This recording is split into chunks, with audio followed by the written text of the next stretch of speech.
नाज़रीन, कराची में बहरिया टाउन के मुख्य गेट आॾो धरणे दौरान कुछ नामालूम माण्हुनि प्लाज़ा ऐं गारियुनि खे बाहि ॾिनी आहे, जंहिं दौरान पुलिस शेलिंग कंदे लठबाज़ी कई आहे।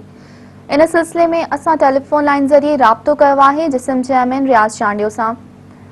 जी रियाज़ चांडियो साहब, बहरिया टाउन आॾो थियल विगोड़नि खे अव्हां कीअं था ॾिसो? काबिल मज़म्मत आहे। जलसे में मूं ते तकीर भी कई हुई त इहे जेके माण्हू पुलिस जी एतिरी मौजूदगी में बहरिया टाउन के जे आॾो वारियुनि बिल्डिंगनि खे बाहि था ॾियनि ऐं उन में उहो केमिकल विझी ॾिनो अथनि जंहिंमें कराचीअ में फैक्ट्रियूं सड़ियूं वञी या बिल्डिंगनि खे बाहि ॾिनी वेंदी आहे सरकारी इमारतुनि खे के साज़िशी अनासिर। त असां चयोसीं त इन्हनि खे रोकियो।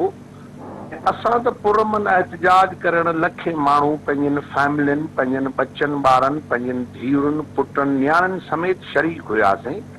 असांजो एहतजाज पुरमन हो।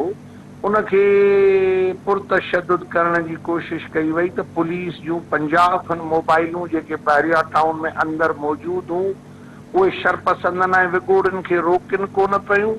उन्हनि खे उते उन्हनि केमिकल हारण ॾिनो ऐं असांजे पुरमन एहतजाज ते शाइलिंग कई ऐं गोलियूं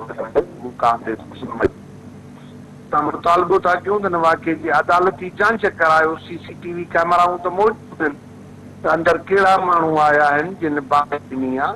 असांजो उन्हनि अंदरनि माण्हुनि जे लाइ शरपसंद हुआ। मलक रियाज़ ऐं हुकूमत जे सरपंच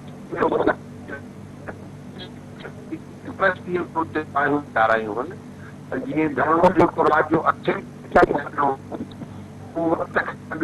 करे ख़त्म